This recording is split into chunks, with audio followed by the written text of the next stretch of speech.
बिस्मिल्लाहिर्रहमानिर्रहीम। अस्सलामु अलैकुम। मैं फरा और मैं हमजा। खुशामदीद कहेंगे आपको सुबह सवेरे पाकिस्तान में।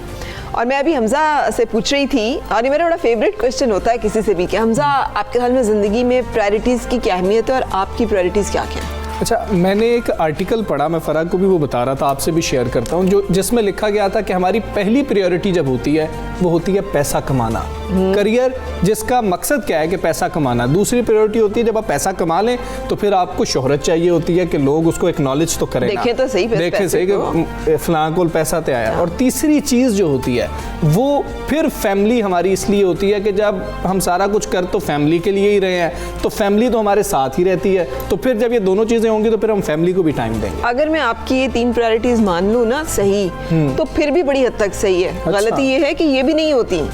हाँ, जो स्टीवन स्पीलबर्ग का एक वो स्पीच है, उसने कहा कि हम ना मदारी हैं सारे, हमजा, और हम सब के हाथ में मुख्तलिफ गेंदें होती हैं, जैसे हवा में उछाल रहा होता है और उन्हें पकड़ रहा होता है ना। हाँ। तो हमारे हाथ में भी इसी तरह से ये 4 बॉल्स होती हैं, जिनमें से एक होती है सेहत की, अच्छा। एक होती है करियर की, एक होती है फैमिली की, और एक होती है फ्रेंड्स की, सोशलाइजिंग, अहबाब, लोग क्या कहेंगे, हाँ लोग क्या कहेंगे। तो हमें सारी जो बॉल्स हैं ज़िंदगी में हर वक्त उछाल रहे होते हैं, और हम कोशिश कर रहे होते हैं कि ये वाली बॉल कहीं गिर ना जाए, और वो प्रायोरिटी गलत होती है। उसका कहना था कि ज़िंदगी कोई भी बॉल नीचे गिर जाए वो वापस आ जाएगी। सेहत ख़राब हो जाए, सेहत शायद ठीक हो जाए वापस, शायद अगर पैसा चला जाए हो सकता है वापस भी आ जाए, करियर में ऊपर नीचे आता रहता है। लेकिन अगर फैमिली की बॉल हाथ से गिर गई, छूट गई, ये वापस आपके हाथ में नहीं आएगी, ये वक्त जो है ये नहीं हाथ आता। सो हमारी प्रायोरिटीज़ जो है ना बड़ी मेस्ड अप होती हैं, और मैं अक्सर ये मैंने अपनी ज़िंदगी में भी एक्सपीरियंस किया और मैं देख भी रही होती है इधर उधर। तो पहली प्रायोरिटी हमारी चाहे जो हो जाए फैमिली होनी चाहिए, और सब कुछ फैमिली के लिए होना चाहिए, और फैमिली को ये कहकर नज़रअंदाज नहीं करना चाहिए कि हम आपके लिए ही तो ये सब कर रहे हैं, मैं बिजी आपके लिए ही तो होता हूँ, तो ऐसा नहीं है। पहली प्रायोरिटी फैमिली होनी चाहिए। हमें बिल्कुल ऐसा नहीं करना चाहिए। हमें बिल्कुल ऐसा नहीं करना चाहिए। हमें बिल्कुल ऐसा नहीं करना चाहिए। बिल्कुल सही कह रहे हैं। तो अब टॉप स्टोरीज की जाने बढ़ते हैं, प्रायोरिटीज को ठीक करते हुए। कोरोना से अमवात खतरनाक हद तक बढ़ने लगी। एक रोज में मजीद 59 अफराद जिंदगी की बाजी हार गए। 24 घंटों में 2665 नए केसेस भी रिपोर्ट हुए। वजीर आजम ने दोबारा मुकम्मल लॉकडाउन करने का इंदिया दे दिया।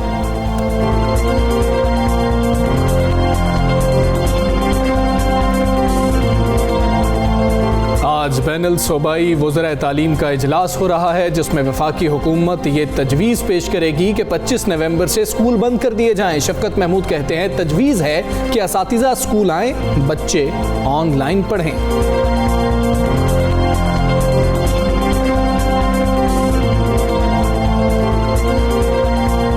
यतीम, मुस्तहिक, बेसहारा बच्चों की कफालत, दुनिया में सुकून और आखिरत में बख्शिश का जरिया। आएँ, इस नेक काम में सारिम बर्नी वेलफेयर ट्रस्ट का हाथ बटाएं। ट्रस्ट के चेयरमैन सारिम बर्नी ने मुखय्यर हजरात से ताउन की अपील कर दी। जी, तो आगाज़ करते हैं फरा उसी से कि कल एक खबर हमारे सामने आई, अफसोसनाक खबर थी। मियां माएँ जो है ना वो सांझी होती हैं, बिल्कुल ऐसे ही है। माओं के ऊपर कोई माओं और बच्चों के ऊपर कोई डिवीज़न नहीं होती कि मेरी माँ, तेरी माँ, मेरे बच्चे, तुम्हारे बच्चे। ये एक ऐसी हमारी सांझ है कि यहाँ पे किसी को भी चोट पड़े तो वो चोट हर एक को दिल में तकलीफ जो है उसका एहसास हो। और हर माँ ने, चाहे वो अमीर की माँ हो चाहे वो गरीब की माँ हो, उस माँ ने बहुत से कठिन लम्हे ज़िंदगी में देखे होते हैं अपने बच्चों को लेकर। तो वो जो माँ का दर्जा है वो हर माँ का वही है, और हमें हर माँ का एहतराम करना चाहिए। नवाज शरीफ साहब और शहबाज शरीफ साहब की वालिदा बेगम शमीम अख्तर तवील अलालत के बाद गुज़श्ता रोज़ लंदन में खालिक हकीकी से जा मिली हैं। ज़राए के मुताबिक नवाज शरीफ की वालदा की तबीयत गुज़श्ता 1 माह से ख़राब थी, मगर गुज़श्ता रोज़ सांस की तकलीफ़ बढ़ने की वजह से उनकी हरकतें कल्ब बंद हो गई और उनका इंतकाल एवनफील्ड अपार्टमेंट्स में हुआ है। और लंदन में पहली नमाज जनाजा के बाद उनका जस्ते खाकी पाकिस्तान लाया जाएगा। मैयत लाहौर पहुंचने के बाद नवाज शरीफ की वालदा की नमाज जनाजा शरीफ मेडिकल सिटी ग्राउंड में जो है कहा जा रहा है कि वहाँ पर ही अदा की जाएगी। उन्हें जाती उम्रा में शरीफ फैमिली के ख़ानदानी कब्रिस्तान में मियाँ मोहम्मद शरीफ के पहलू में सुपुर्द खाक किया जाएगा। सदर ममलिकत आरिफ अलवी, वज़ीर आज़म Imran Khan, army chief general Qamar Javed Bajwa, Asif Zardari, Bilawal Bhutto और चौधरी बिरादरान समेत सियासी शख्सियात ने बेगम शमीम अख्तर के इंतकाल पर गहरे दुख और अफसोस का इजहार किया है। और हम भी ये दुआ करते हैं कि अल्लाह उन्हें जन्नतुल फिरदौस में मकाम अता करे और जो फैमिली है, जो सोगवारान है, उनको सब्र अता करे कि ये बहुत बड़ा लॉस होता है। वालिदैन का जो लॉस है इससे बड़ा लॉस हो ही नहीं सकता है कि आपने कभी सोचा नहीं होता कि ऐसा हो जाएगा तो हम क्या करेंगे। बिल्कुल सही। सो अल्लाह ताला सबके वालिदैन को सलामत रखे। और अगर बेगम साहबा की बात करें, बेगम शमीम अख्तर की, तो हमारी सबकी दुआएं यही कि अल्लाह ताला उन्हें जन्नतुल फिरदौस में जगह और मकाम अता फरमाए। आमीन। आगे बढ़ते हैं फरा, बिल्कुल, और बात कर लेते हैं उस चीज़ की जिस बारे में हम सुन बहुत रहे हैं, सोच और अमल कुछ नहीं कर रहे, मान नहीं रहे। बिल्कुल ऐसे ही है। और हमजा अभी तक बहुत सारे लोग हैं जो कि मानते नहीं है कि कोविड भी है। वो तो आपने खुद भी पैकेज मेरे से लड़ पड़े थे वहां पर कि भाई कुछ नहीं होता, अमीरों को होता है, गरीबों को नहीं होता। वो मेरे से लड़ पड़े थे। तो इसका इस डेफिनेशन से तो हमजा बहुत अमीर है क्योंकि ये भुगत चुके हैं उसे। अच्छा जी, हम मुंह जोर जो कोरोना वायरस की बात कर रहे हैं, जिसके बढ़ते केसेस और अमवात ने खतरे की घंटी बजा दी है। और कोरोना केसेस में तशवीशनाक इजाफे पर वज़ीर आज़म इमरान खान ने भी दोबारा मुकम्मल लॉकडाउन करने का इंदिया दे दिया। पाकिस्तान में वो आखिरी शख्स वज़ीर आज़म इमरान खान ही थे जिन्होंने लॉकडाउन की बात की थी। अब वो भी इंदिया दे रहे हैं। ये इतना सीरियस मामला है क्योंकि वो नहीं चाहते थे कि गरीब का चूल्हा बंद हो जाए, मईशत बंद हो जाए। इसलिए वज़ीर आज़म हमेशा कोशिश करते रहे कि सनत चलती रहे, मामलाते ज़िंदगी जो हैं वो चलते रहे। अब वो भी इंदिया दे रहे हैं। मामला बहुत संजीदा है। वज़ीर आज़म ने क्या कहा, आप सब ने यकीनन सुना होगा। उन्होंने कहा कि वो लॉकडाउन के हामी नहीं है क्योंकि हमारी मईशत इसकी जद में आती है, जिसमें ठोस बहाली के आसार बिल्कुल वाज़े हैं। मगर केसेस बढ़े तो लॉकडाउन पर मजबूर हो जाएंगे और नताइज की जिम्मेदारी PDM पर होगी। उन्होंने ट्वीट में कहा, पेशावर और मुल्तान में 200%, कराची में 148%, लाहौर में 114 और इस्लामाबाद में 65% इजाफा हुआ है। वैसे इससे मुझे थोड़ा सा सुकून मिला कि इस्लामाबाद में 65% इजाफा, बाकी तो 100 से ऊपर ही है। बिल्कुल ऐसे ही है। और पहले बात सिर्फ इस्लामाबाद की आ रही थी कि इस्लामाबाद में केसेस ज़्यादा हैं, लेकिन अब हर जगह पर बहुत ज़्यादा केसेस हैं। कोरोना की बात करें तो सिर्फ गुज़श्ता 24 घंटों के दौरान 59 अफराद मूजी वबा के सामने अपनी कीमती जानें हार चुके हैं। जून के बाद मुल्क में एक रोज़ में ये यौमिया अमवात की सबसे बड़ी तादाद है। और जो फिगर्स आ रहे हैं ना हमारे सामने, वो बड़े अलार्मिंग है। मतलब है कि ये 2665 केसेस सामने आए हैं, 897 मरीज सेहतियाब हुए हैं, जो कि एक अच्छी खबर भी है। National command and operation centre का कहना है कि कोरोना वायरस के मजमूई केसेस 3,74,173 हो चुके हैं। जबकि ये यहाँ पर हमजा हम ज़रूर जहन में रखें कि ये वो केसेस हैं जो सिम्टम्स के साथ रिपोर्टेड रजिस्टर्ड केसेस हैं। जो एक डेटा आया है ना, जो डेटा हमें अमेरिका से पता चलता है, और ये उनका जो centre for disease control and prevention है, वो कह रहे हैं कि 24% तो वो मरीज होते हैं जिन्हें कोई सिम्टम होता ही नहीं है, जिन्हें पता खुद भी नहीं चलता कि उनको कोविड है, लेकिन वो पास ऑन करते हैं और किसी ऐसे शख्स को जिसके अंदर वो फिर ज्यादा जो है खतरनाक साबित होता है। इस वजह कैरियर होते हैं। हमजा इस दफा जो डेथ्स हो रही है ना, उसमें बड़ी उम्र के लोगों की तादाद ज्यादा है। उसकी वजह ये कि यंग पीपल कैरी करते हैं, ले आते हैं घरों में, वो मुतासिर होते हैं और उसके बाद वो जानबर नहीं हो सकते, वो सर्वाइव नहीं कर सकते इस वायरस। उसके हवाले से क्या किया जा सकता है वो हमने सोचना है और देखना है, क्योंकि कोरोना हर गुजरते दिन के साथ ताकतवर होता जा रहा है। वायरस की दूसरी लहर के दौरान केसेस और बात में जो तेजी से इजाफा हो रहा है, हुकूमत भी बहुत परेशान है। और वजारत तालीम के हुकाम अब सर जोड़ कर बैठ चुके हैं कि तलबा की ज़िंदगियाँ महफूज बनाने के लिए अब हमें क्या करना चाहिए। वफाकी वज़ीर तालीम शफकत महमूद की बात करें तो वो ये कह रहे हैं कि आज जो बैनुल सूबाई वज़ीर तालीम का इजलास हो रहा है, उसमें वफाकी हुकूमत ये तजवीज़ पेश करने जा रही है कि 25 नवंबर से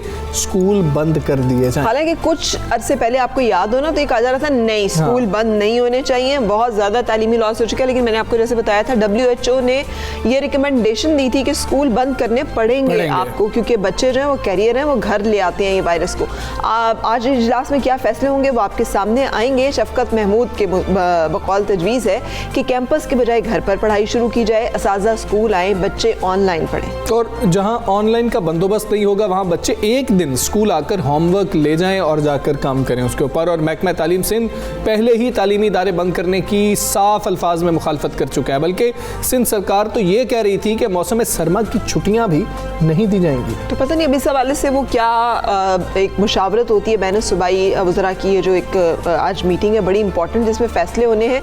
लेकिन जैसे हम अभी शुरू में बात कर रहे थे प्रायोरिटीज़ की, हाँ। आपके हाथ में अगर ये बॉल है कि करियर या तालीम या लाइफ या फिर कुछ और ज़िंदगी और फैमिली, तो मुझे यकीन है कि हम सबको सही फैसला करना चाहिए, क्योंकि सब कुछ वापस आ सकता है, जान और जिंदगी वापस जो है वो नहीं आ सकती। Human life is very important. इस बारे से बात कर लें हम, बात कर लेते हैं। प्राइवेट स्कूल एसोसिएशन के सदर तारिक शाह साहब हमारे साथ मौजूद हैं। तारिक शाह साहब अस्सलाम वालेकुम। तारिक शाह साहब, तालीमी इदारे बंद करने के हवाले से क्या आप लोगों से भी कोई मुशावरत की गई है, और अगर आज फैसला कर लिया जाता है कि तालीमी इदारे बुध से बंद कर दिए जाएंगे तो प्राइवेट स्कूल जो एसोसिएशन है उसका रद्द अमल क्या होगा? आप क्या समझते हैं, स्कूल बंद होने चाहिए? जी जनाब, बहुत शुक्रिया।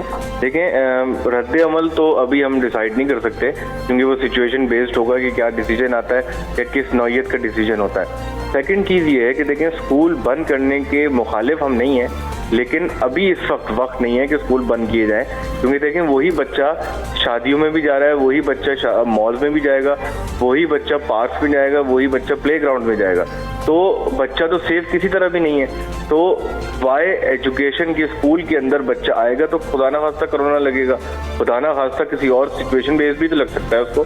तो गवर्नमेंट को प्रायोरिटी सेट करनी पड़ेगी कि बच्चों को कहाँ जाना इम्पोर्टेंट है और कहाँ जाना इम्पोर्टेंट नहीं है। तो अगर ये स्कूल बंद करते हैं तो फिर ये टोटल लॉकडाउन लगाएं ताकि बच्चा अपने घर से बाहर ना निकले, तो फिर ये मकसद पूरा होगा।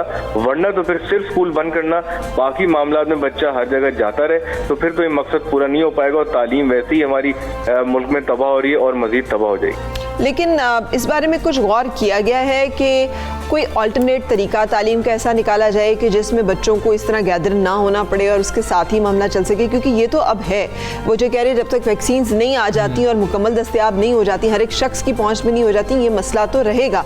तो क्या उसके लिए कोई ऐसी तजवीज़ स्कूल्स के सामने है कि जिसके साथ तालीम का निज़ाम भी चलता रहे और ज़िंदगी और सेहत को भी बरकरार रखा जा सके, इंश्योर किया जा सके? या आप रिवायती तरीके के ऊपर ही इंसिस्ट कर रहे हैं कि नहीं स्कूल ही आए तो ही एजुकेशन जो है वो हो सकेगी?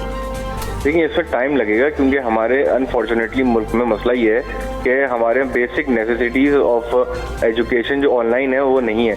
बेसिक इंटरनेट नहीं है, हमारे पास गैजेट्स नहीं है, 90% आवाम के पास तो लैपटॉप नहीं है। तो इस केस के अंदर तो ऑनलाइन एजुकेशन हमने ट्राई की थी, लेकिन उसमें फेल हुए। दूसरी चीज़ ये है कि अभी फ़िलहाल जो बहुत अच्छा मैकेनिज्म बनाया गया था वो ये था कि बच्चे ऑल्टरनेट डे स्कूल आएंगे, हाफ बच्चे एक दिन आएंगे, हाफ बच्चे एक दिन आएंगे।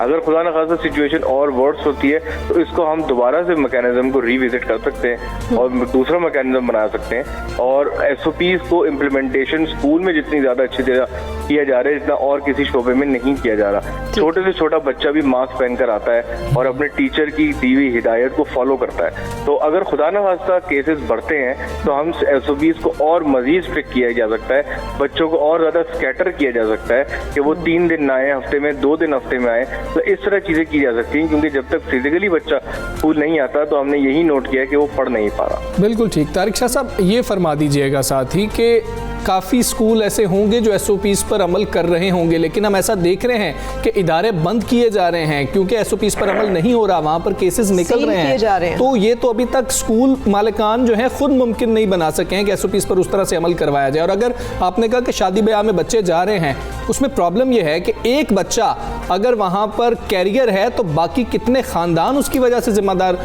हो सकते हैं और इससे अफेक्ट हो सकते हैं कोरोना से। तो ये भी तो प्रॉब्लम है कि अगर पेरेंट्स नहीं भी कर रहे तो फिर भी कितने ख़ानदानों को मसला हो सकता है। जी बिल्कुल, देखें वो तो आपने शादियों का एक अलग सिनेरियो है, क्योंकि वहाँ पे बच्चा जाता है तो फिर किस तरह से वो खुदा न खास्ता को लग सकता है। लेकिन जहाँ तक आपकी ये बात है कि हमने जो है इसमें तमाम स्कूल ओनर्स को कहा है कि आप क्लोजली वॉच करें। अगर कोई केसेस सामने आते हैं, और मैं आपको बताऊँ एक गलत परसेप्शन है कि स्कूलों से केसेस निकल रहे हैं। वो बच्चा दुनिया जहाँ में हर जगह घूम रहा है, ज़रूरी नहीं है कि स्कूल से ही उसको कोरोना लगा हो। लेकिन हाँ, अगर केसेस वहाँ से आइडेंटिफाई होते हैं तो स्कूल को एक हफ्ते के लिए जो है ना वो बंद किया जाता है। तारिक साहब, और बताइएगा इस बारे में भी कुछ गौर हुआ कि अगर स्कूल बंद हो जाते हैं तो क्या आप लोग फिर 20% वालिदैन को रियायत देने के लिए तैयार होंगे कि असल मसला उसका है कि वो नहीं दी जा सकती है? देखिए वो तो एक अलग डिबेट है, क्योंकि अभी भी हमने जो फी है वो रिकवर नहीं हो पाई है एरियर जो थे हमारे। तो 20% तो खैर उस वक्त भी सिचुएशन बेस्ड हमने वॉलंटरली फैसला किया था कि हम 20% आवाम को देंगे, क्योंकि वो भी उनका भी लॉकडाउन के शिकार थे। लेकिन अगर सिर्फ स्कूल बंद किया जाता है, बाकी सारे शोबे चलते रहेंगे, तो फिर शायद 20% हम ना। बिल्कुल ठीक है, सिर्फ स्कूल बंद करना हल नहीं। हाँ, लेकिन बहुत इंपॉर्टेंट हमजा, इसलिए कि बच्चों के जो होते हैं ना CIEs, उसमें अब अगर मतलब अगर स्कूल भी नहीं ऑपरेट कर पा रहे, उनके एग्जाम्स नहीं हो रहे बीच में, तो उन्होंने स्कूल्स ने अगर उसके ऊपर एस्टिमेटेड ग्रेड्स पर भी जाना है तो उन्हें ये रिपोर्ट्स देनी है, जो कि नहीं है उस वक्त स्कूल्स के पास। सो ये इंपॉर्टेंट इशू है।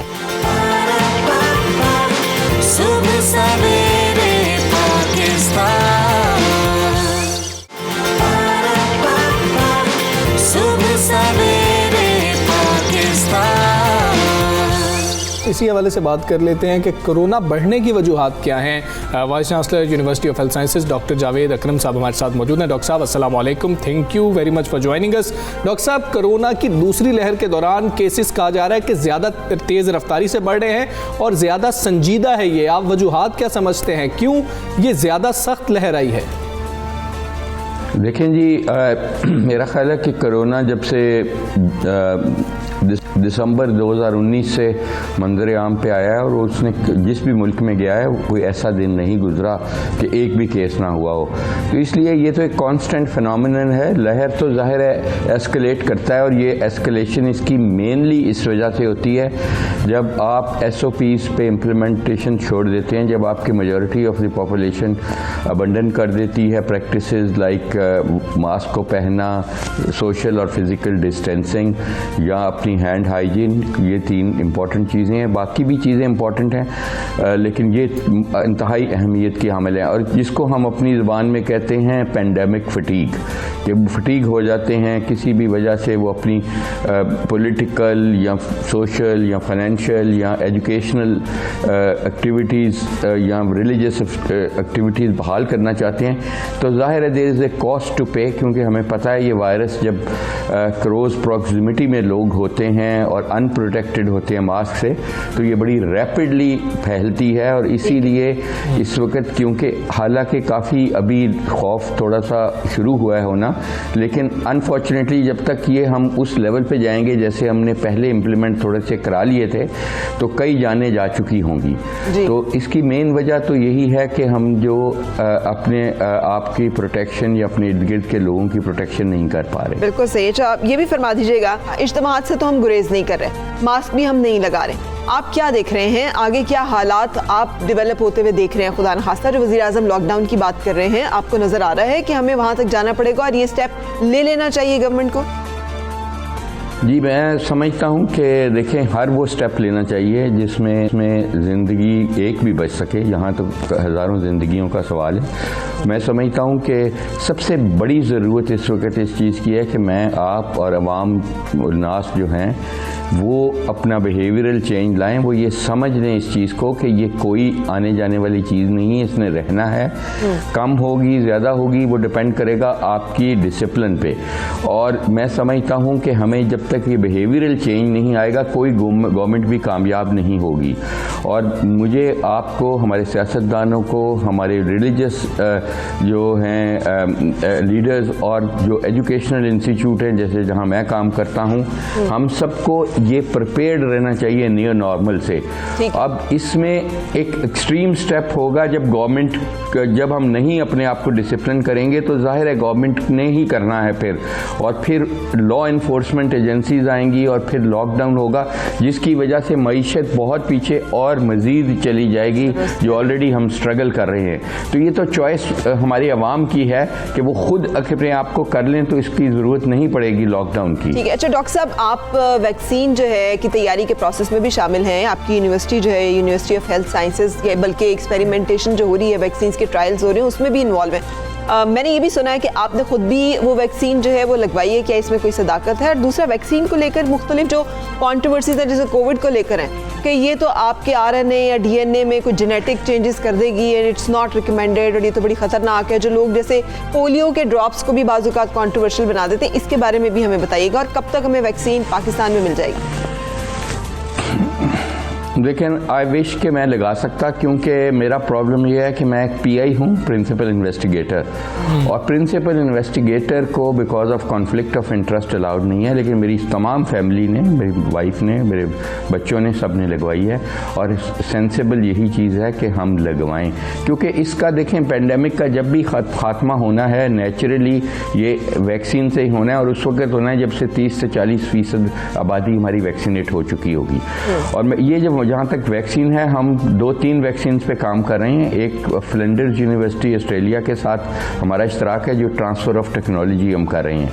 ये यूनिवर्सिटी ये वैक्सीन इंसेक्ट बेस्ड वैक्सीन है कि ये इंसेक्ट हमें बना के देती है, हम उसे अमीनो एसिड की सीक्वेंसिंग करते हैं, जो इस वक्त ज़्यादा एडवांस स्टेज पे, जिसके हमने कोई 7000 के करीब मरीज़ों को पब्लिक को इंजेक्ट कर चुके हैं, वॉलंटियर्स को।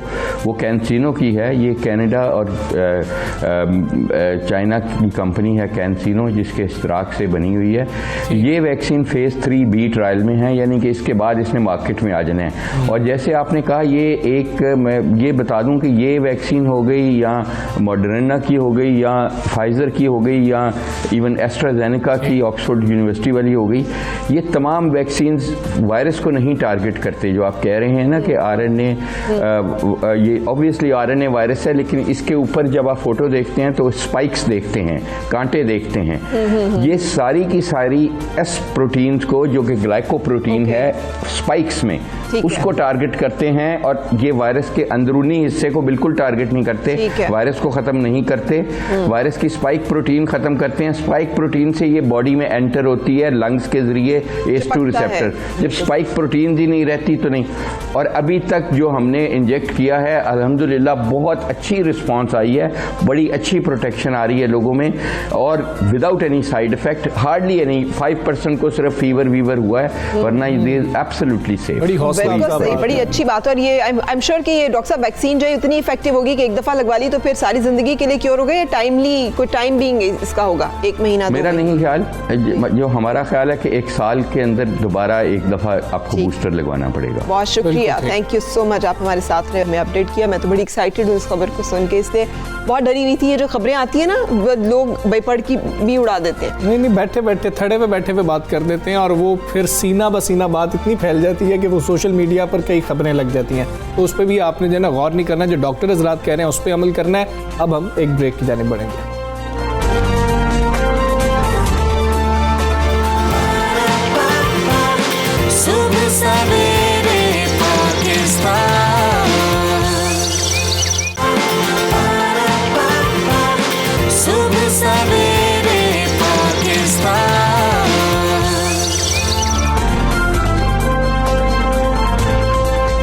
खुशामदीद, सुबह सवेरे पाकिस्तान आप देख रहे हैं। और अब हमजा एक स्टोरी जो है वो आपके साथ शेयर करना चाह रहे हैं। एक बहुत ही अहम चीज़ है, हमारे दिल में जो कुछ बातें होती हैं और हम उन पे अमल नहीं कर पा रहे होते, या हम सोच रहे होते हैं कि ये चीज़ होनी चाहिए, लेकिन कुछ ऐसे हीरोज़ होते हैं जो वो काम कर रहे होते हैं, जो आपके दिल की आवाज़ होती है, उस पे अमल करते हुए वो काम करके दिखाते हैं। फिर हमारी कुछ तो जिम्मेदारी बनती है ना कि उनकी हेल्प करें। वैसे तो वो जिसे कहते हैं ना, ये फर्ज़े किफ़ाया होती हैं कुछ चीज़ें ना, कि एक ने अदा कर दी तो सबके ज़िम्मे से अदा होगी। लेकिन ये कुछ ऐसी चीज़ें हैं जो हम सबको उसमें अपना अपना हिस्सा ज़रूर डालें, भले एक ईंट का डालें, भले एक निवाले का डालें, भले एक अच्छे जेस्चर का डालें।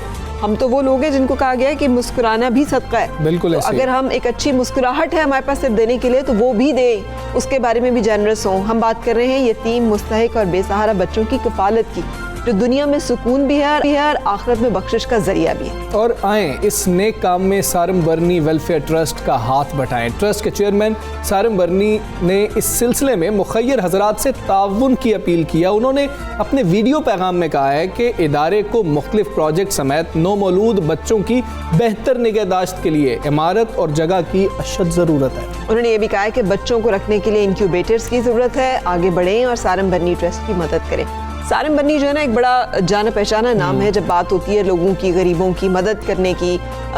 बहुत काम किया है उन्होंने। इस हवाले से हम बात कर रहे हैं ट्रस्ट के चेयरमैन सारम बर्नी साहब से। अस्सलाम वालेकुम, good morning, thank you for joining. फरमाइएगा कि क्यों मुश्किलात का सामना करना पड़ गया। आप तो सारिम भाई इतने अरसे से काम कर रहे हैं, सारिम बरनी साहब, तो अब क्या काम बढ़ गया ज़्यादा या लोगों ने सदकात देने कम कर दिए जिस वजह से आपको अपील करनी पड़ रही है फंड्स के लिए?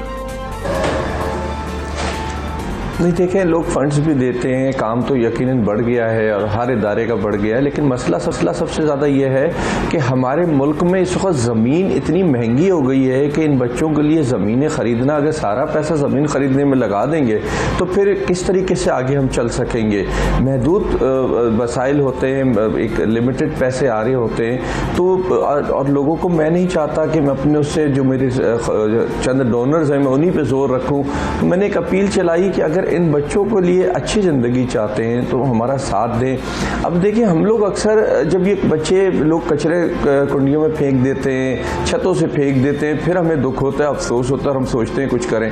लेकिन जिस वक्त ऐसी चीज़ नहीं होती और हम एक चीज़ सामने लाते हैं और बोलते हैं कि आएँ आगे बढ़ें और साथ दें, तब सारे के सारे जो है घरों में सोए पड़े होते हैं। अगर मैं कराची शहर या लाहौर या इस्लाम या और भी किसी शहर की बात करूं, आप देखें कितने बड़े बड़े बंगले खाली पड़े हैं, बरसों से खाली पड़े हुए हैं। बैरून मुल्क में रह रहे हैं लोग, या पाकिस्तान में भी उनके पास इतनी जायदादें हैं कि उनको अपनी जायदादों का भी होश नहीं। तो मैंने ये कहा कि अगर कोई हमें मुसलसल इसको कोई डोनेट करना चाहे या कोई एग्रीमेंट के तहत देना चाहे चंद सालों के लिए, तो किसी भी सूरत में दे, तो हम इसको लेके, अच्छा सिर्फ बच्चों के लिए नहीं, आजकल बुजुर्गों का बड़ा मामला है। अब सर्दी के दिन आपको पता है कि बुजुर्ग सड़कों पे बैठे हैं, या लोग अगर सड़कों पे बैठे हैं, हम अगर उनको एक छत फराम कर दें, एक उनको एक तरीके की ज़िंदगी फराम कर दें, तो मेरा ख्याल है ये हमारे बख्शिश का सामान है। ये सामान नहीं है कि हम दुनिया में जो है बहुत सारी जायदादें बना करके बैठ जाएं और अपनी ज़िंदगी का जो है ना पता भी ना हो कि कब तक के है कब तक के नहीं।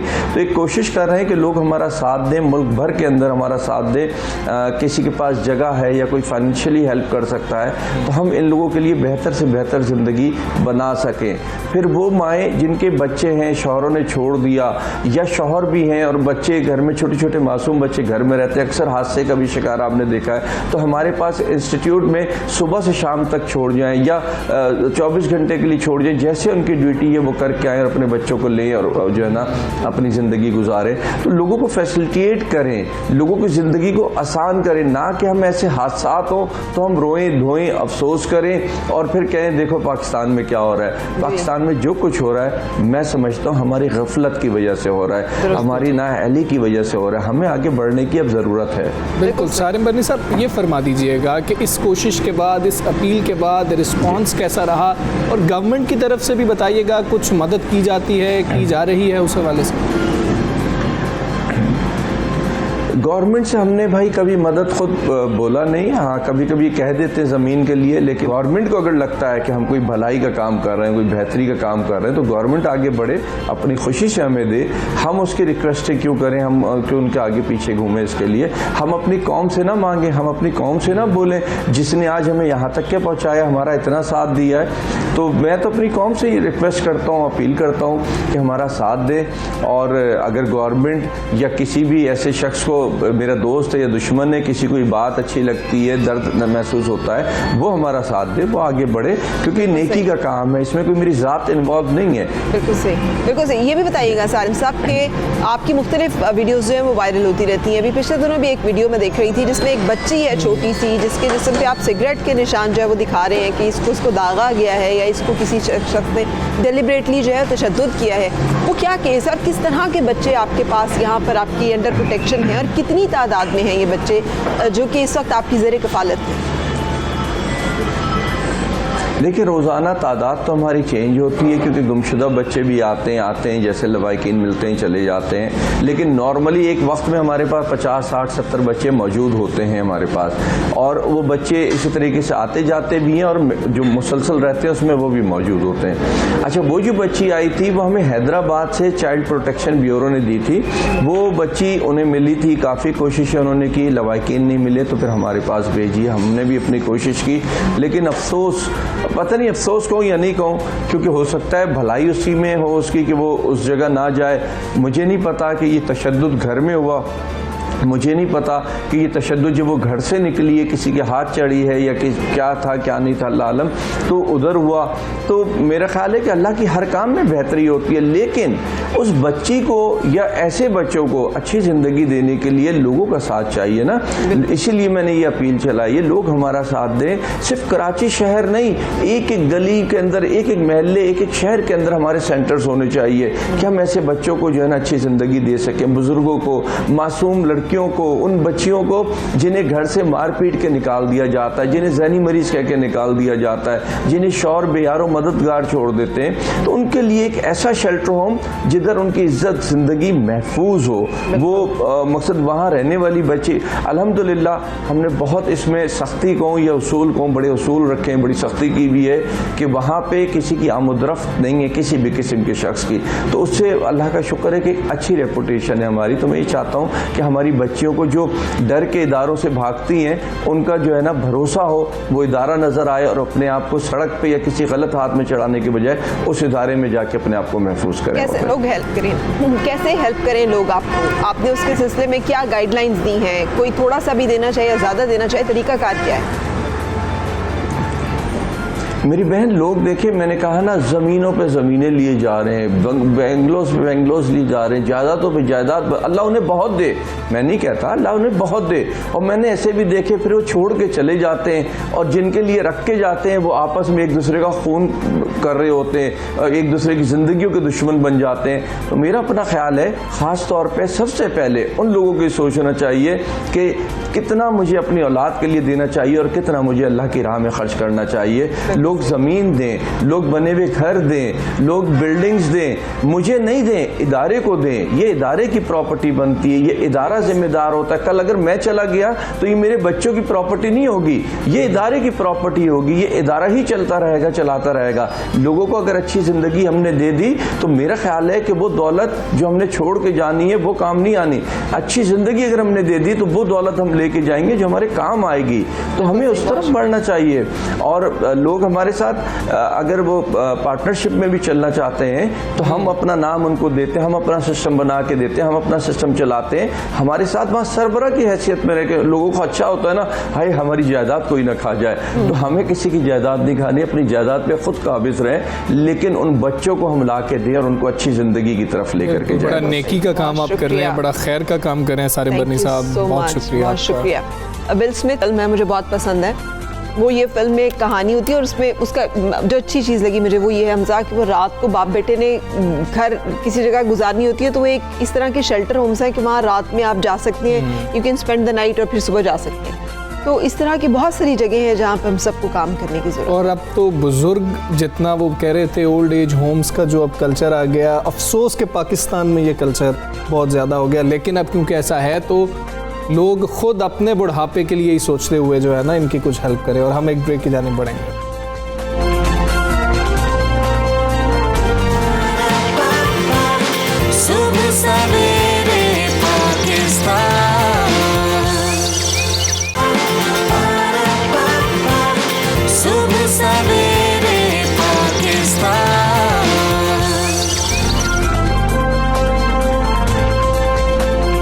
वेलकम बैक, सुबह सवेरे पाकिस्तान आप देख रहे हैं। और हमजा, आपको इल्म में होगा अरब अपराइजिंग याद है ना? अरब अपराइजिंग का जिक्र, और वो पहली दफ़ा की बात थी जब सोशल मीडिया का जिक्र हुआ। और जिक्र हुआ कि सोशल मीडिया जो है वो कैसे हुकूमतें गिराने के लिए, हुकूमतें बनाने के लिए इस्तेमाल होगा। बिल्कुल ऐसे और उस फिनोमेनन को बहुत सारे लोगों ने समझा ये तो अरब की बात है ना, खलीजी ममालिक की बात है, पता नहीं हम पे आएगा ही नहीं आएगा। लेकिन अब वो दिन है कि अगर यूएस है इलेक्शंस या फिर पाकिस्तान में है तो हम इस इफेक्ट और इस इम्पैक्ट को नज़रअंदाज नहीं कर सकते। और अब ये नए सोशल मीडिया जो कवानीन है उनके नफाज पर बड़ी जो IT कंपनीज हैं उन्होंने पाकिस्तान छोड़ने की धमकी भी दे दी है। एशिया इंटरनेट कोलेशन ने हुकूमती इक़दाम को मायूस कुन करार दे दिया और कहा है कि हुकूमत ने उनसे मुशावरत के बगैर इन कवानीन का इत्तलाक किया है। अगर ये फैसला ना बदला गया तो रुकन इदारे पाकिस्तान छोड़ने पर मजबूर हो जाएंगे। गैर कानूनी ऑनलाइन कंटेंट की ब्लॉगिंग, उन्हें हटाने के तरीक़ेकार और निगरानी के ये कवायद 2016 के पीका कवानीन के तहत तैयार किए गए थे। और इन कवायद ने उनके मुताबिक इंटरनेट सर्विस फराहम करने वालों को सोशल मीडिया कंपनीज के बिल्कुल बराबर ला खड़ा किया है और यूं सोशल मीडिया प्लेटफॉर्म्स की तमाम शराइत उन पर भी लागू होंगी। ये सब क्या हो रहा है, किस चीज़ के मामलात हैं और क्यों ये खदशात हैं, बात कर लेंगे। हमारे साथ social media expert doctor Mustansar Tanoli साहब हैं। डॉक्टर साहब अस्सलाम वालेकुम। ये ज़रा आसान अल्फाज में हमें भी और व्यूअर्स को भी समझा दें कि ये क्या सोशल मीडिया कवायद नाफिज होने के बाद इंटरनेट सर्विसेज फराहम करने वालों और डिजिटल हुकूक के लिए काम करने वालों ने सख्त शराइत पर तहफ़्फ़ुज़ात का इजहार कर दिया, क्या तब्दीलियाँ आ जाएंगी, क्या मसाइल खड़े होंगे उनके लिए, क्या रिजर्वेशंस हैं? अस्सलाम वालेकुम। सबसे पहले बहुत शुक्रिया मुझे इनवाइट करने के लिए। मैं फंडामेंटली थोड़ी सी डिफरेंट बात करना चाहूँगा, क्योंकि एक्चुअली ये इस तरह के लॉज किसी भी मुल्क के लिए लेके आना ये बहुत ज़रूरी है। आपने देखा जब से कोविड आया, स्पेशली डिजिटल ट्रांसफॉर्मेशन दुनिया में बहुत ज़्यादा हो गई है। पहले से भी ज़्यादा लोग, बच्चे, बूढ़े, हॉस्पिटल्स की डिपेंडेंसी डिजिटल डेटा के ऊपर बहुत ज़्यादा हो गई है। तो ये लॉज नहीं लेके आना कुछ गलत नहीं है, लेकिन अभी क्या हो रहा है कि ऑब्वियसली गवर्नमेंट और PTA को इसमें बहुत ज़्यादा अथॉरिटी दे दी गई है। कोई भी कंटेंट जो कि को पॉलिटिकली मोटिवेटेड हो या जो कंटेंट ठीक ना हो, उसको PTA खुद ही से अपने एज वन सिंगल बॉडी उसको जज कर सकती है। तो ये ऐसा नहीं होना चाहिए। आप देखें पूरी दुनिया चीज़ों की डेमोक्रेटाइजेशन की तरफ जा रही है। तो जितना ये डेटा शेयरिंग, ये सिंगल पर्सन चीज़ें नहीं होनी चाहिए। तो आई थिंक आम अल्फाज में this is what I wanted to really add के हमें चाहिए हम सबसे पहले GDPR डेटा प्राइवेसी लॉ से शुरू करें और जो एग्जिस्ट करते रहे। ठीक है। फायरवॉल्स भी तो है ना। चाइना जैसा मुल्क जो है वो कंट्रोल करता है कंटेंट को, हम सब जानते हैं, और बड़ा सख्त कंट्रोल करता है। और हम तो आजकल हैं भी ना लुक चाइना, तो वो मॉडल जो है वो हमें नज़र आ रहा है। तो आपके ख्याल में ये जो कंटेंट डेवलपर्स हैं इनकी हौसला शिकनी होगी? वो तो ये भी कह रहे हैं ना कि 5 लाख सारिफ वाले जो सोशल मीडिया प्लेटफॉर्म्स हैं उनको भी PTA से रजिस्टर्ड कराना होगा। क्या फ़र्क पड़ जाएगा इससे अगर वो रजिस्टर्ड करवा लेंगे, सिवाय इसके कि कंटेंट वही मतलब फायरवॉल कितना सख्त कंट्रोल में चला जाएगा? देखें, आपने चाइना से शुरू किया। चाइना में ट्विटर, फेसबुक नहीं है, उनके अपने प्लेटफॉर्म्स हैं। जी, उनका फायरवॉल है पूरा। ठीक है, तो हम उस तरफ नहीं जा सकते। अभी हम उस स्टेज पे नहीं है कि हम उनसे लड़ाई कर सकें, या हमारा अपने सॉफ्टवेयर भी इतने स्ट्रॉन्ग नहीं है कि हम खड़े कर सकें। इसलिए अभी हमें उनको देखें, क्योंकि हम इतने लॉज बदलते हैं। हमने पहले 2020 में ये चीज़ लॉन्च की। देखिए, इसमें जो एक सही चीज़ है ना, पाकिस्तान में उनका एक ऑफिस होना कुछ गलत नहीं है लेकिन वो स्टेप बाय स्टेप होना चाहिए। लेकिन अभी जो वो कह रहे हैं, वो कहते हैं आप पूरा डेटा को एनक्रिप्टेड फॉर्म में ना हो, मतलब ऐसा हो कि वो लोग रीड कर सकें। ठीक, आपको पता है हमारा डेटा, हमने रूमर्स पहले भी सुने, डेटा आपका, मेरा, हमारी फैमिलीज का डेटा लीक हो जाता है पाकिस्तान। जी। तो उसके क्या कॉन्सिक्वेंसेस होंगे? ये डेटा प्रोटेक्शन बहुत ज्यादा जरूरी है। बिल्कुल ठीक है, डेटा प्रोटेक्शन सबसे ज्यादा जरूरी है। पिछले दिनों इंडिया में भी इस तरह सामने आई थी ना, ये जब ड्रग्स के ऊपर वो इन्वेस्टिगेट कर रहे थे, चैट्स लीक हो गई थी, उनकी जो सेलिब्रिटीज थी उनकी बहुत सारी प्रोफाइल्स, बहुत सारी चीजें पर्सनल जो है वो लीक हो गई थी। अच्छा, एनीवे, आपको पता है इस्लामाबाद में चाय पीने की एक जगह है जहाँ आपसे अगर आपने आते जाते चाय नहीं पी तो आपने इस्लामाबाद के मौसम को एंजॉय नहीं किया। अच्छा, ये कहाँ पर है जरा थोड़ा? बहुत सारी जगहों पर है। अब तो ये इसकी इतनी मशरूम ग्रोथ है कि ये हर जगह पर, हर सेक्टर में आपको जो है ना एक छोटा सा कोयटा मिल जाता है। अच्छा, तो एक कोयटा कैफे, जो लोग इस्लामाबाद से ताल्लुक़ रखते हैं उन्हें पता है कि उनकी कड़क चाय जो है उसका क्या मज़ा है। और ये सुनने में आया कि हज़ारा बरादरी की खातून है सबिया खानम, और वो जो है हाथ की बनी चाय पीने के लिए उनकी इतनी मज़े की होती है कि लोग दूर दूर से आ रहे होते हैं। हाँ, बिल्कुल ऐसे यार, ये एक्सप्लेन नहीं किया जा सकता। ये यू हैव टू अनबयानेबल है, ये अनबयानेबल है। तो हम मरियम, आप शायद ना जा सके, हम ले जाते हैं। मरियम मलिक वहाँ पर मौजूद है, मरियम हमें वहाँ ले जा रही हैं। बनी गाला का इलाका, कोयटा के नाम पर कैफे और कड़क चाय। कोयटा की खास पत्ती, खालिस और बहुत सारे उबाल बनाए चाय को बेमिसाल। हजारा बरादरी से ताल्लुक रखने वाली खातून ने इस्लामाबाद में कैफे खोला, चाय बनाना शुरू की जो शहरियों को भा गई। सबीहा का कहना है कि अपने हाथ की लज्जत को दूसरों तक पहुंचाने के लिए उन्होंने ये टी पॉइंट बनाया है जो मशहूर हो रहा है। खास मसालों से बनी चाय के साथ गर्मा गर्म पराठों की बहुत मांग है। शहरी कहते हैं सर्द मौसम में अहले खाना और दोस्तों का साथ चाय का मजा दुबाला कर देती है। तो ये एक अच्छा है, हमें एक अच्छा लगा है, माहौल अच्छा लगा है, दोस्त भी आते हैं, हम भी आते हैं। अब तो रूटीन ही बन गई है, मतलब हर सैटरडे संडे नाश्ता हमारा स्पॉट यही है। ये आलू वाला पराठा बहुत अच्छा लगा और दूसरा ये कि एनवायरनमेंट बहुत अच्छा है ना यहाँ का, और सबसे अच्छी बात कि मज़े की चाय थी, बहुत ज़बरदस्त थी। और अंडा पराठा अच्छा लगा और आलू वाला जो इनका चाय इनकी बहुत अच्छी है, ठीक है। बाकी इनका नाइट का है तो नाइट का डिनर जो है वो भी काफ़ी अच्छा। यूँ तो शहर में कोयटा कैफे के नाम से बेशुमार टी पॉइंट हैं, लेकिन जो राज सबीहा खानम के कैफे में नजर आता है वो कहीं और नहीं। सबीहा खानम रिज़्क़ हलाल कमाने में कोई शर्म या आर महसूस नहीं करती। बिलाशुबा उनका यह अज़्म माशरे की हर औरत के लिए मशले रहा है। कैमरामैन अनीस ख्वाजा के साथ मरियम मलिक, 92 न्यूज़, इस्लामाबाद। चलें अब एक ब्रेक की तरफ चले जाते हैं, इसके साथ ही चाय पीते हैं थोड़ी सी।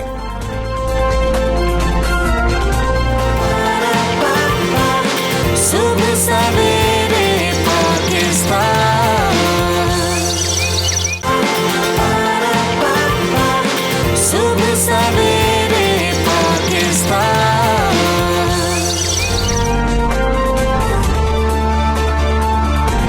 वेलकम बैक, सुबह सवेरे पाकिस्तान आप देख रहे हैं और हम किन चीज़ों के बारे में बात करेंगे। Let's have a look on top stories.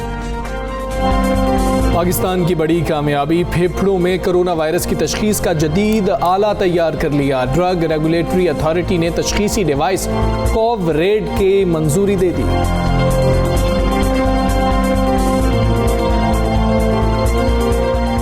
Modi सरकार के मजालिम से भारत और मकबूजा कश्मीर में मुसलमानों का जीना मुश्किल।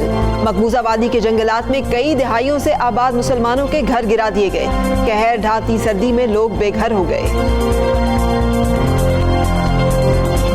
रिटायरमेंट का मशवरा देने पर मोहम्मद हफीज और रमीज राजा में मैच पड़ गया। प्रोफेसर का कहना है मेरा 12 साला बेटा साबिक कप्तान से ज्यादा क्रिकेट का शऊर रखता है। और अगेन ये एक अच्छी खबर है जिसके साथ हम आपको बता रहे हैं। अच्छी कोरोना अच्छी खबर नहीं है, लेकिन जैसे जैसे हम उससे डील करने के लिए तैयार होते जाते हैं तो एक गुड न्यूज़ होती है। और कोरोना की तशखीस के हवाले से पाकिस्तानी साइंसदानों ने बड़ी कामयाबी जो है ना हासिल कर ली है और पाकिस्तान ने फेफड़ों में कोरोना वायरस की तशखीस का जदीद आला तैयार कर लिया, जिससे मसनूई ज़हानत के जरिए फेफड़ों में कोरोना इन्फेक्शन की मिकदार मालूम हो सकेगी। ड्रग रेगुलेटरी अथॉरिटी ने कोरोना की जदीद तशखीसी मेडिकल डिवाइस कोवरेड की मंजूरी भी दे दी है। इस डिवाइस में मसनूई ज़हानत टेक्नोलॉजी इस्तेमाल की गई है, जो कोरोना से मुतासरा और गैर मुतासरा अफराद के सीने के एक्सरेज के डेटा की बुनियाद पर तैयार की गई है। और ये डिवाइस 1 मिनट से भी कम वक्त में वायरस की तशखीस कर लेती है। और ये मुझे तो नहीं समझ आ रही कि कैसे काम करता है, तो हमें समझते हैं। हमारे साथ पल्मोनोलॉजिस्ट डॉक्टर इरफान मलिक मौजूद हैं। डॉक्टर साहब, हमें आप एक्सप्लेन कर सकते हैं, कोविड की हम बात कर रहे हैं कि ये कैसे काम करेगा, क्योंकि इससे पहले तो सीटी स्कैन ही सबसे ज़्यादा मतलब मौसर समझा जा रहा था। बाज़ों का तो पीसीआर में भी नहीं आइडेंटिफाई हो रहा होता है कि कोविड है और वो भी नेगेटिव आ रहा होता है। तो ये कोविड जो है ये किस तरह से काम करेगा और कितना इफेक्टिव होगा? बिस्मिल्लाहिर्रहमानिर्रहीम, थैंक यू सो मच सरा। ये जो इन्वेस्टिगेशनल आती हैं सडन रिसर्च और हम एक उसके पीछे पड़ जाते हैं कि शायद these are the gold standard और इससे हम बहुत सी चीज़ों को तशखीस में, स्पेसिफिक कोविड की तशखीस में हमें हेल्प होगा।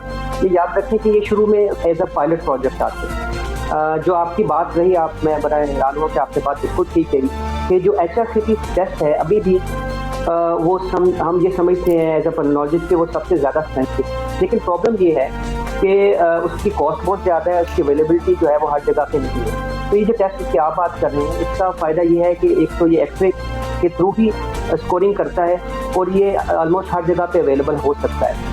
तो अपेरेंटली तो ऐसा लगता है कि अगर आर्टिफिशियल इंटेलिजेंस को यूज़ करके इस टेस्ट अप्लाई करें तो ये हमें हेल्प करेगा early detection of the cases. इसी तरह का एक जो टेस्ट है वो हम टीबी में भी बाय द वे डायग्नोसिस में यूज़ कर रहे हैं। हमारे जो कुछ प्रोग्राम है टीबी के, उन्होंने ऐसी वैन्स तैयार की हुई हैं जो रिमोट एरिया में जाती हैं, वो एक्सरे करती हैं और उसकी स्कोरिंग की जाती है। उसके मुताबिक ये सस्पेक्ट बताया जाता है कि ये पेशेंट सस्पेक्टेड है टीबी का या नहीं, और वो रिलेटिवली हमारे सेटअप में अच्छा काम कर रहे हैं। बिल्कुल सही। तो ये मतलब कॉस्ट इफेक्टिव कितना होगा, क्योंकि जैसे हम बात करें ना डेफिनेटली कॉस्ट इफेक्टिव होगा, बट अभी तक का मैं एक्सपीरियंस अपना 7-8 मंथ का अगर चेक करूँ तो मेरे मुताबिक अगर हम इसमें HRCT को इनकॉर्पोरेट करें तो ये हमारी रिप्लेसमेंट हो सकता है टू सम एक्सटेंट PCR की।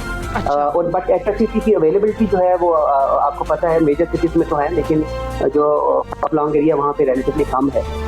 तो अगर पूछेंगे तो आई विल से कि this is better test, cheaper है और क्विक रिस्पॉन्डर टेस्ट। तो ये कब तक हम सारों को अवेलेबल होगा? हम जब जा रहे होंगे कोरोना टेस्ट, खुदा न खास्ता जो शख्स जाएगा करवाने के लिए, तो वो कैसे इसके लिए जाए कि ये ज़्यादा बेहतर आ गया है? और आप क्या समझते हैं, कोरोना के बाद हमने देखा कि पाकिस्तानी साइंसदान बड़े खुल के सामने आए हैं, ऐसी ऐसी चीज़ें सामने आई हैं, तो हमने क्या बहुत अच्छे तरीके से अपनी सलाहियतों को उजागर किया, सामने लेके आए और अब एक्नॉलेज भी कर रहे हैं? देखिए मेरी बात सुने, मैं आपको एक अपना पर्सनल एक्सपीरियंस अगर शेयर करूं तो मैं समझता हूं हमारे डॉक्टर्स ने भी बहुत अच्छा रिस्पॉन्स किया। जो ट्रीटमेंट स्ट्रेटेजी हम लोगों ने यूज़ की अल्हम्दुलिल्लाह, ठीक है, we were in touch with our global friends जो यूके यूएसए में काम कर रहे थे, हमें शायद उस तरह एक्नॉलेजमेंट गवर्नमेंट लेवल पे नहीं मिली और हम थोड़ा सा कंफ्यूजन पैदा करते रहे, जो मैं समझता हूँ डॉक्टर कम्युनिटीज़ में कैसा हो सकता है, नहीं हो सकता। लेकिन हम और जो मेजॉरिटी ऑफ डॉक्टर्स थे उनका जो ट्रीटमेंट प्लान था वो इन द एंड इंडोर्स हुआ बाय एवरी सोसाइटी जो कि यूरोप है, यूके या यूएसए में।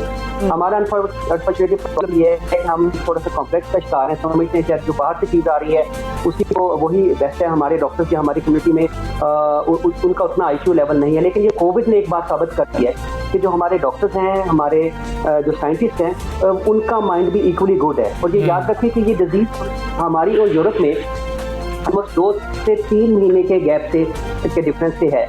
तो इतना गैप के बावजूद आप देखें कि हमारी community as a doctor, as a scientist, उसका रिस्पॉन्स अल्हम्दुलिल्लाह is better, almost nearly equal to the rest of the world. तो मैं तो बिल्कुल सही। अच्छा, नो डाउट इन दैट। हम तो कहते हैं हमारी फ्रंट लाइन हीरोज जो है वो यही है, paramedics and doctors, and we always salute them, इसलिए कि कौन खड़ा होता है एक ऐसी डिजीज के सामने जिसका पता भी नहीं चलता और इंसान को वो अपनी लपेट में ले लेता है। लेकिन ये भी तो बताइएगा ना कि सियालकोट हमारा जो है वो मशहूर ना सिर्फ खेलों के सामान के लिए बल्कि सर्जिकल आलात के लिए भी रहा है, आलात जराही के लिए। अब अगर इस तरह की डिवाइसेस हम बनाना शुरू कर दें तो कितना ये हम खुद कफील हो जाएंगे कि फिर ये जो इतना खर्चा हो जाता है। कोविड का सबसे बड़ा मसला ये है कि आपके एक्सपेंस नहीं मीट होते, आपके टेस्ट इतने महंगे हैं, फिर आपको जो क्वारंटीन में रखना पड़ता है या वेंटिलेटर्स या चीज़ें तो आम आदमी नहीं अफोर्ड कर सकता। तो कितनी अफोर्डेबिलिटी बेहतर हो जाएगी? जी डेफिनेटली। देखें, अगर आप इस चीज़ को पाकिस्तान में स्टार्ट करेंगे तो आप एक इंडस्ट्री को स्टार्ट कर रहे हैं। आप इससे देखेंगे कितने लोग इसके साथ वाबस्ता हैं, जो आप एम्प्लॉय भी रखेंगे यहाँ पे और वो फिर बाद में प्रोडक्शन होगी और फिर वो फैसिलिटी आम जो आपका पेशेंट है उस तक पहुँचेगी। तो डेफिनेटली एक बूस्ट तो मिलेगा। और इस बात चीज़ों में मैं समझता हूँ कि बगैर ये सोचे समझे कि प्रॉफिट के नुकसान कितना है, उसमें अपनी इन्वेस्टमेंट को डालना चाहिए। और health sector is one of that. तो अगर हम अलग करें कि ये जो हमारा जितना ये पायलट प्रोजेक्ट शो कर रहा है कि इसके रिजल्ट अच्छे हैं, तो अगर प्रोडक्शन अच्छी होगी तो मुझे उम्मीद है कि इंशाल्लाह ताला ये और रिफाइन होकर और बेहतर सेंसिटिविटी के साथ आ जाएगा और अर्ली डिटेक्शन कर देगा। बिल्कुल सही, बहुत शुक्रिया। हमारे साथ डॉक्टर इरफान मलिक थे, न्यूरोलॉजिस्ट, जो कि हमें आगाह कर रहे थे। और जैसे हमजा, आज एक टाइम था ना बायोलॉजिकल वॉरफेयर्स की बात होती थी, केमिकल वॉरफेयर्स की बात होती थी। अब इस पर विदाउट गोइंग इनटू कंट्रोवर्सी कि मैन मेड वायरस है या फिर ये नेचुरल क्लैमिटी है कोई, लेकिन अब इस तरह के हमले होते हैं और हमें अपनी इंडिजिनस अपनी एबिलिटी जो है उसे बढ़ाना होगा कि हमारे पास इस तरह की मशीनें, आलात, इंजीनियर्स, चीज़ें मौजूद हों जो कि उससे डील कर सकें। और आप देखें ना कि जो मूवीज़ बनाई जाती हैं वही चीज़ें कुछ अरसे बाद हम देखते हैं कि असल ज़िंदगी के अंदर हो जाता है और फिर वो वीडियो क्लिप्स शेयर किए जाते हैं। तो हमें तैयार रहना है। और पाकिस्तानी साइंटिस्ट, मैं जिस तरह कह रहा था, बड़े खुल के सामने आए हैं। वाकई हमने एक्नॉलेज करना है कि हाँ जी, अक्लमंद लोग हैं जो पाकिस्तान में बैठे हुए और ये काम कर रहे हैं। सुबह सवेरे पाकिस्तान, सुबह सवेरे पाकिस्तान। आगे बढ़ते हैं फरा, और कराची से एक हम बहुत ही अच्छी, मेरे लिए तो बहुत अच्छी खबर है, मैं शामिल कर रहा हूँ। मैं आपको बताता हूँ क्यों, मैं बताता हूँ क्यों। क्योंकि यूरोपीय ममालिक से लाई जाने वाले मुनफरिद और नायाब नस्ल की मुर्गियों की जो फार्मिंग है, उनकी खरीदो फरोख्त का रुझान आजकल बहुत ज़्यादा बढ़ रहा है। अब इसने आपके लिए क्यों इतनी ये मेरे लिए बहुत अच्छी है, क्योंकि मेरा बहुत ज़्यादा इंटरेस्ट है इस चीज़ के अंदर, और बड़े ज़्यादा लोग हैं जो इसमें इंटरेस्ट लेते हैं। मुझे यकीन है आप भी लेती होंगी वैसे इंटरेस्ट। मैं एक ज़माने में तो बहुत लेती थी, लेकिन आजकल कोई भी जिम्मेदारी जो है ना, पेट इस बहुत बड़ी जिम्मेदारी, तो उसको अगर आप उस वक्त रखें, अगर आप वो जिम्मेदारी उठा सकें। ये कहाँ से हमजा यहाँ पे लाई जाती है? ये मुख्तलिफ ममालिक हैं, यूरोप से वैसे लाई जाती हैं, और कहाँ कहाँ लाई जा रही हैं ये हम जान लेते हैं। फिर वहाँ पर शराज मौजूद हैं, इस हवाले से आगाह कर देंगे। शराज बताइएगा। बहुत शुक्रिया हमज़ा और फ़रा। मैं इस वक्त एक फार्म में मौजूद हूँ जहाँ मुनफरिद इक़साम के परिंदे मौजूद हैं, फैंसी मुर्गियाँ इन्हें कहा जाता है, और पाकिस्तान में इस हवाले से लोगों को काफ़ी ज़्यादा शौक़ बढ़ता जा रहा है घरों में पालने के हवाले से। और इसी हवाले से हम थोड़ी सी इन्फॉर्मेशन कलेक्ट करके लाए हैं कि कैसे इसका फार्म मुरतब किया जा सकता है, किस तरह इसकी फार्मिंग की जा सकती है, और इसकी ख़रीदो फ़रोख्त किस तरह से मुमकिन बनाई जा सकती है। इस वनगोट के एक फार्म में मैं मौजूद हूँ जिसके ओनर दानियल साहब हमारे साथ मौजूद हैं। उनसे जानते हैं कि यहाँ पर इस फार्म पर कौन सी इक़साम की जो मुर्गियां हैं वो दस्तयाब हैं। बड़ी फैंसी और ख़ूबसूरत हमें चीज़ें नज़र आ रही हैं, कहाँ से इंपोर्ट हुई हैं और इसका क्या क्राइटेरिया होता है?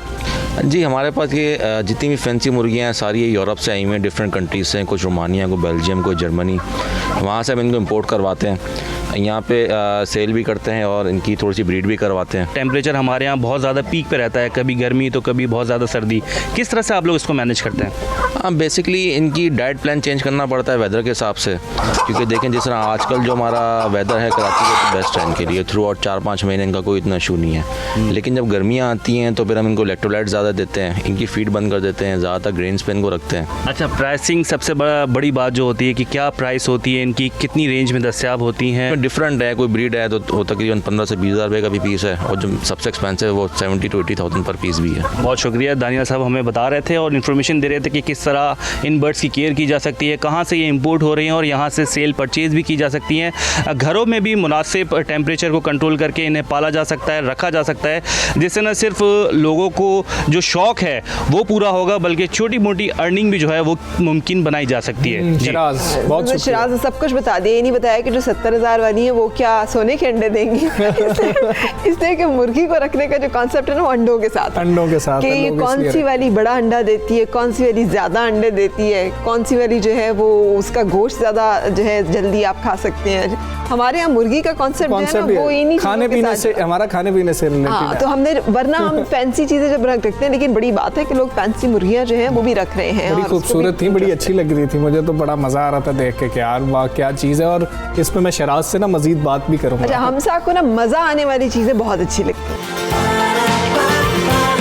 सुबह सवेरे पाकिस्तान, सुबह सवेरे पाकिस्तान।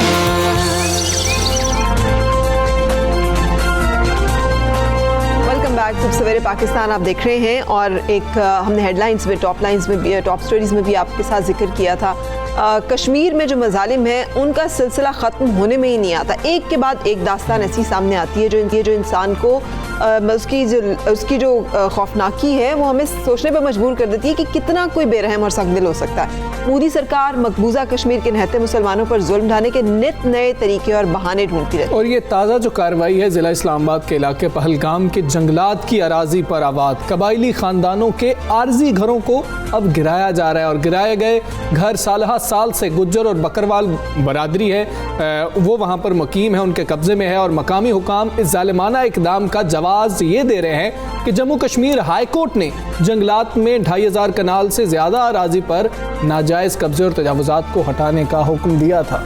और बदतरीन बात यह है हमजा के ये कार्रवाई जो की जा रही है मौसम किसमें की जा रही है? ये मौसम सख्त शदीद सर्दी का होता है, बर्फबारी होती है बहुत सारे इलाकों में।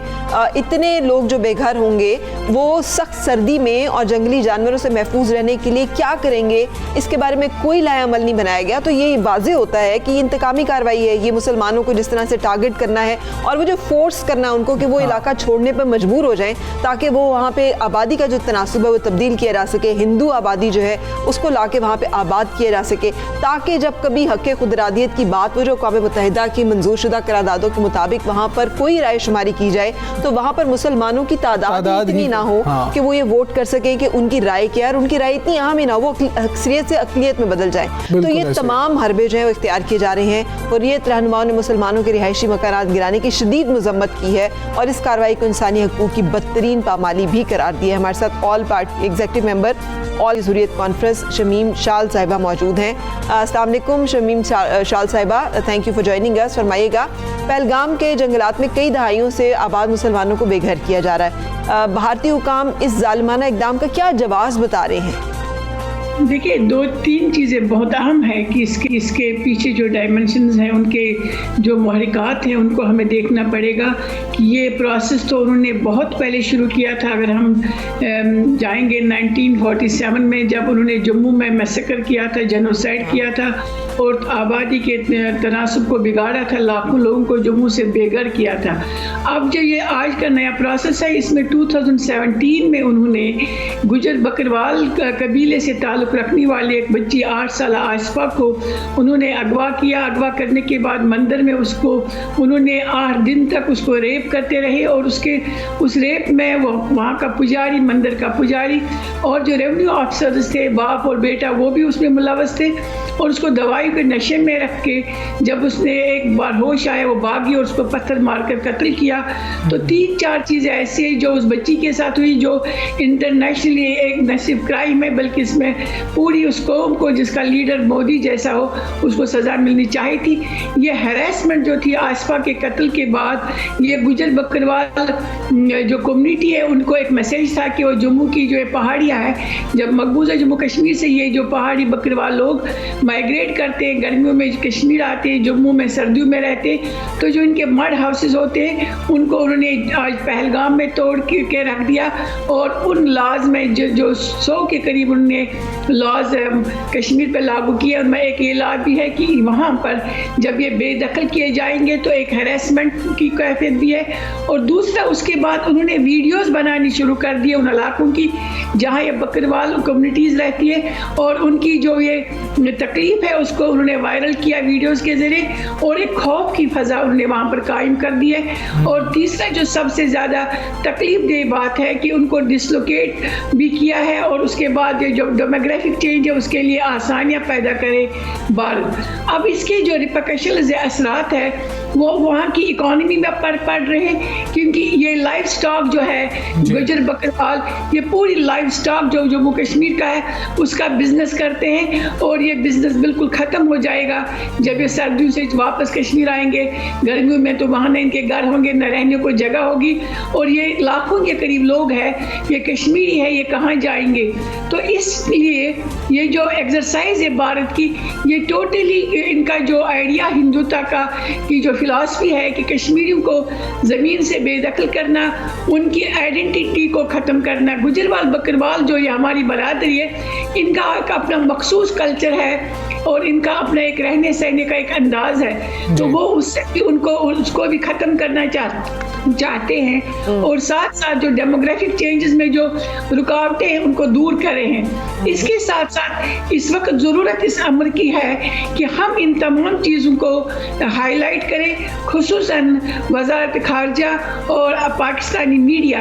अगर हम इन चीज़ों को इस वक्त नहीं उठाएंगे प्रॉपर तरीके से लोगों तक, जो इसके इंटरनेशनल कम्युनिटी है, UN सेक्रेटरी जनरल का ऑफिस है, अगर हम वहाँ तक डिप्लोमेटिक कॉरिडोर्स तक ये डेमोग्राफिक चेंज का ये भयानक चेहरा भारत का नहीं दिखाएंगे, तो कश्मीर की जो आबादी है आहिस्ता आहिस्ता वो मुसलमानों को ख़त्म करके हिंदू आबादी, जिनको डोमिसाइल भी दिया जाता है, और इस तरह से भी लाखों को बेदखल किया जा रहा है। बिल्कुल। शमीम साहिबा, ये बता दीजिएगा कि सख्त सर्दी है, लोग बेघर हो गए हैं, कैसे हालात में वो इस वक्त ज़िंदगी गुजार रहे हैं? बच्चे उनके साथ हैं, बुज़ुर्ग उनके साथ मौजूद हैं?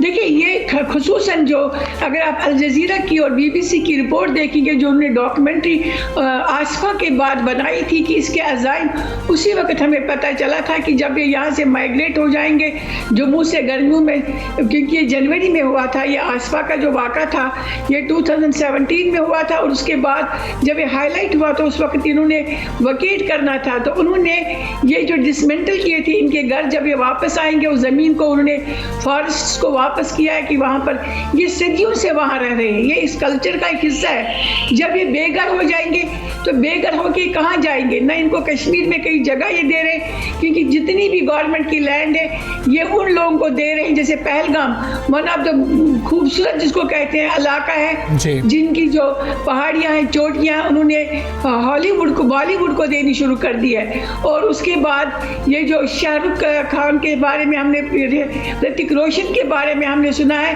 कि वहाँ पर एक फिल्म इंडस्ट्री का एक बहुत बड़ा यूनिट शिफ्ट हो रहा है ताकि उनकी मूवीज़ वहाँ बनेंगी। इसी तरह से जो इनका बहुत बड़ा कारोबारी तबका है, बिजनेसमैन या होटल्स है, वो वहाँ बनाना शुरू करेंगे और ये इसी तरह से उनको बेयार मददगार छोड़ेंगे।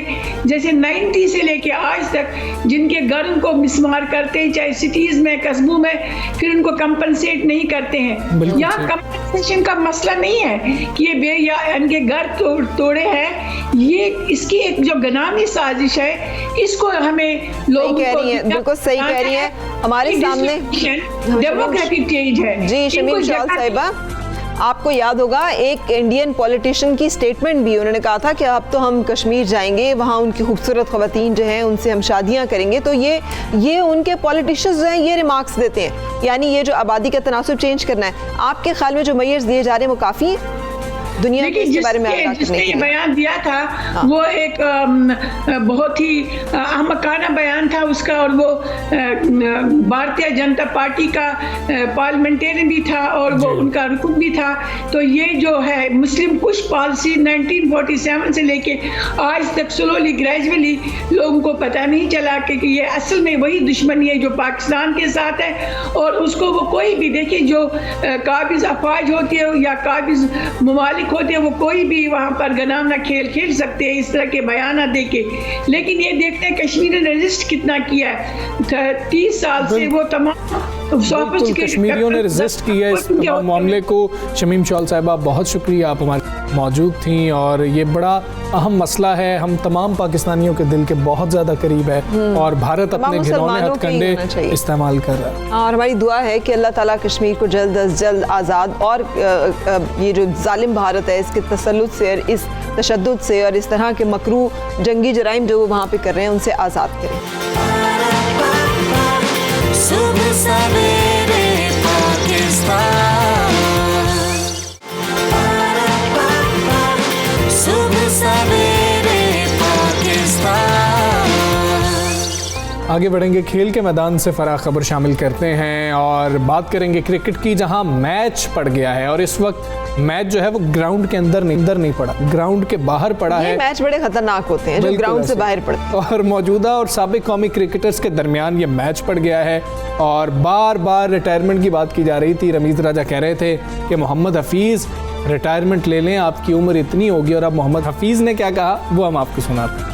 हर शख्स को पाकिस्तान के अंदर या हर जगह के ऊपर अपनी राय का जो है इजहार करने की पूरी आज़ादी है। रमीज़ भाई क्या बात कर रहे हैं, तो उनके क्रिकेटिंग कैरियर के ऊपर तो मैं उनको एक्नॉलेज करता हूँ जो सर्विसेज उन्होंने पाकिस्तान के लिए दी है एज ए बैट्समैन। मेरे 12 साल का बेटा है और उसकी अगर मैं कभी आपसे भी बात करवाऊंगा तो उसकी गेम अवेयरनेस और उसकी गेम सेंस रमीज़ भाई से बहुत बेहतर आप जो है उसको जज करेंगे। जी इसी पर बात कर लेते हैं, हमारे साथ मौजूद हैं स्पोर्ट्स तजियाकार सलीम खालिक साहब। सलीम साहब अस्सलामु अलैकुम। मोहम्मद हफीज़ का जो गुस्सा था वो आपने हम सारों को दिखाया कि वो ऐसे या कहते मेरा 12 साल का जो बेटा है वो बेहतर सेंस रखता है, क्यों इतने नाराज़ नज़र आए आपको वो? वालेकुम अस्सलाम, बहुत शुक्रिया आपने मुझे इनवाइट किया अपने शो में। हफीज़ का गुस्सा इस तरह से हम जायज़ कह सकते हैं कि बहुत अरसे से रमीज राजा उनके खिलाफ इस तरह की बातें कर रहे थे यूट्यूब वीडियोस में भी कि रिटायर हो जाओ। रिटायरमेंट का फैसला इंसान का अपना होता है, कोई दूसरा नहीं कह सकता। तो हफीज़ की आजकल एक और ख़ास बात है कि वो बहुत ज़्यादा जो उनके जहन में बात होती है, दिल में बात होती है, तो डरते नहीं है और बोल देते हैं। परफॉर्मेंस भी उनकी अच्छी है, बैट उनका साथ दे रहा है माशाल्लाह, फाइनेंशियली भी इतने स्ट्रांग है वो कि उनको कोई डर नहीं है किसी चीज़ का, कैरियर का आखिरी दौर है उनका, तो वो खुल के बात कर रहे हैं। आप कह सकते हैं पाकिस्तान क्रिकेट का दबंग शख्सियत उनकी इस वक्त बनी हुई है। तो उनको मौका मिला।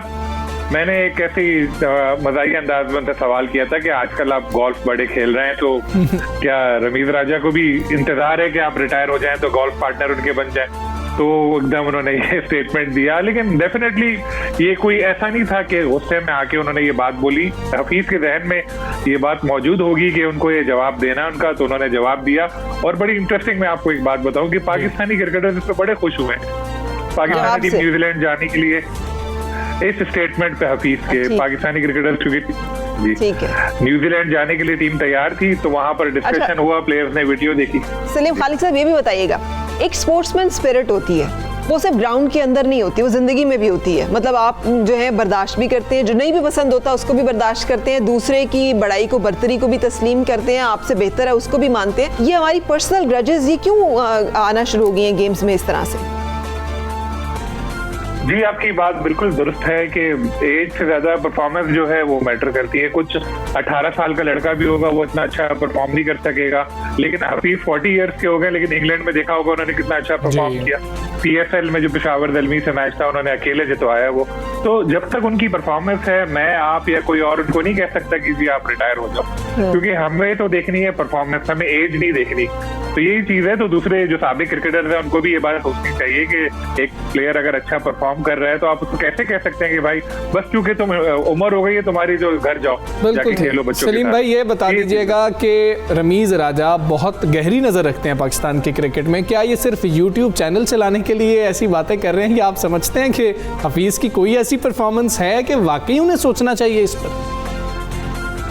देखिए, हफीज की परफॉर्मेंस का जैसे मैंने बोला, इंग्लैंड में उन्होंने 2 मैच खेले, दोनों में 50 बनाई। PSL में अभी उन्होंने जो प्ले ऑफ का पहला मैच था उसमें बड़ी अच्छी इनिंग खेली, तो परफॉर्मेंस तो है।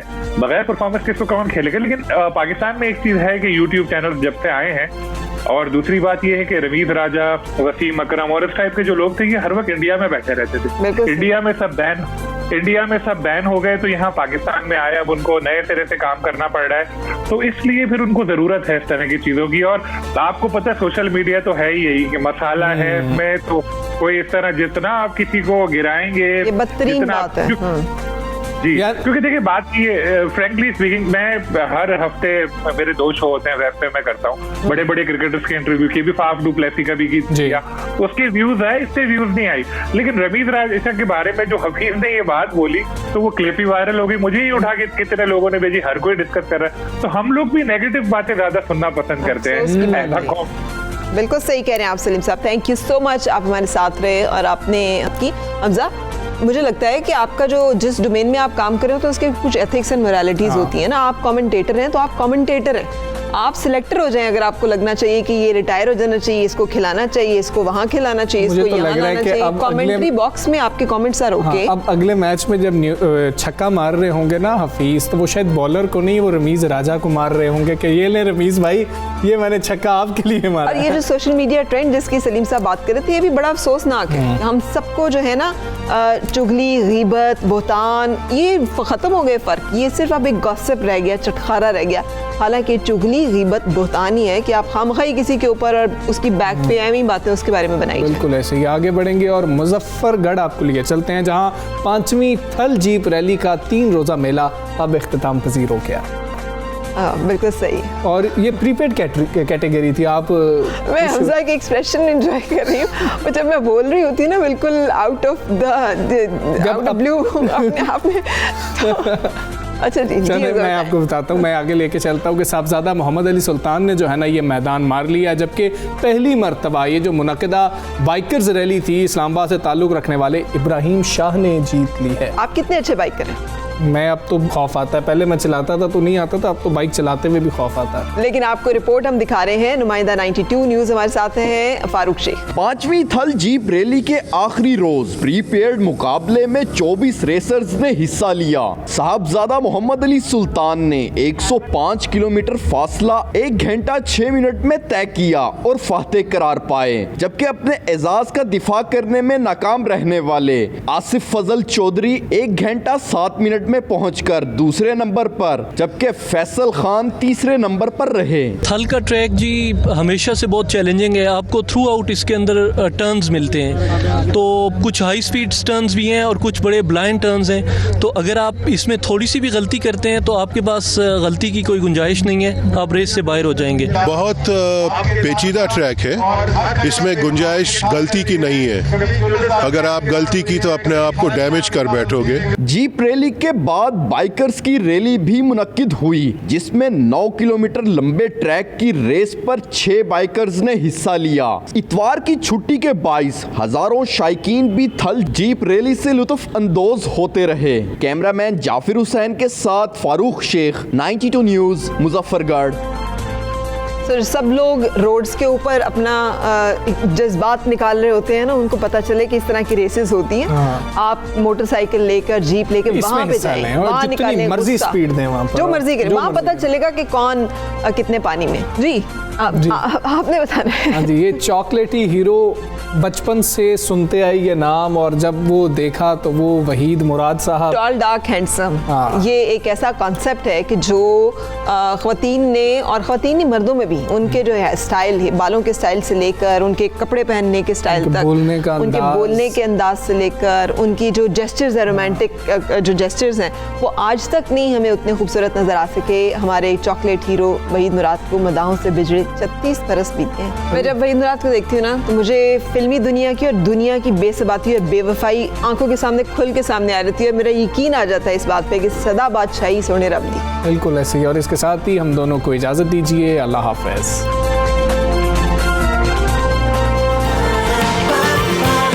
सुबह सवेरे